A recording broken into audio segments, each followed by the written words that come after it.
பண்ண எங்க போவா தூக்கு மாடி செத்து போவா. டேய் வாய கழுவுடா. உங்க அப்பா பைபாஸ் ரோட்ல தர்பூசணி கடை போட்டுக்கிறான்டா சின்னப்பையா. ஒரு கஸ்டமர் கூட வரமாட்டாங்களாண்டா அடிக்கிற வெயிலுக்கு. அதான் நீ கடை முன்னாடி நின்னுக்குன்னு எங்க கடை உள்ள வாங்க எங்க கடை உள்ள வாங்கன்னு கையை காமிடா சின்னப்பையா. டிஃப்ரெண்டா ஏதோ நின்னுக்குதுன்னு கஸ்டமர் எல்லாம் வருவாங்க தெரியுமா? அடிக்கிற வேலைக்கு எவமா நிக்கிறான் அவன். எங்கன்னா போய் நேரில் உள்ள போய் என்ன ஒரு ஜூஸ் பாட்டில் 10 ரூபா 5 ரூபா வாங்கி குடிச்சிட்டு போட்டு அவன் போய் நிக்கிறான். உனக்கு உட்காந்து மரத்தனையில உட்காந்து தின்னு நிக்கிறான். உனக்கு ஒண்ணு டேய் இதுக்கெல்லாம் சோம்பேறித்தனை பட்டுதான் 4-5 வருஷம் கழிச்சு தொப்பையை தள்ளின்னு ஹாஸ்பிட்டல் போய் படுத்துக்கின்னு தேவையில்லாத பிரச்சனை எல்லாம் வரும். பாட்டில் ஜூஸ் எல்லாம் குடிக்க கூடாதுரா சின்ன பையா. சீசனுக்கு ஏத்த மாதிரி கடவுளா நமக்கு வாட்டர் மிலன்னு ஒரு பழத்தை குத்துக்கிறாரு, தண்ணி பழம்னு.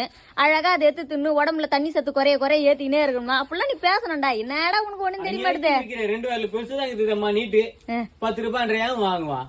இது குடிச்சா உடம்புல நிறைய ரத்தம் வரும், ஒரு பாக்கெட் ரத்தத்துக்கு சமம், ஒரு பீஸ் சாப்பிட்டா அப்படின்லாம் சொல்லுடா. சும்மா சொல்லுவோம். என்ன நீ அப்படின்னு கேட்டா கஸ்டமர் நம்ப தேவல. நீ நம்பு முதல்ல.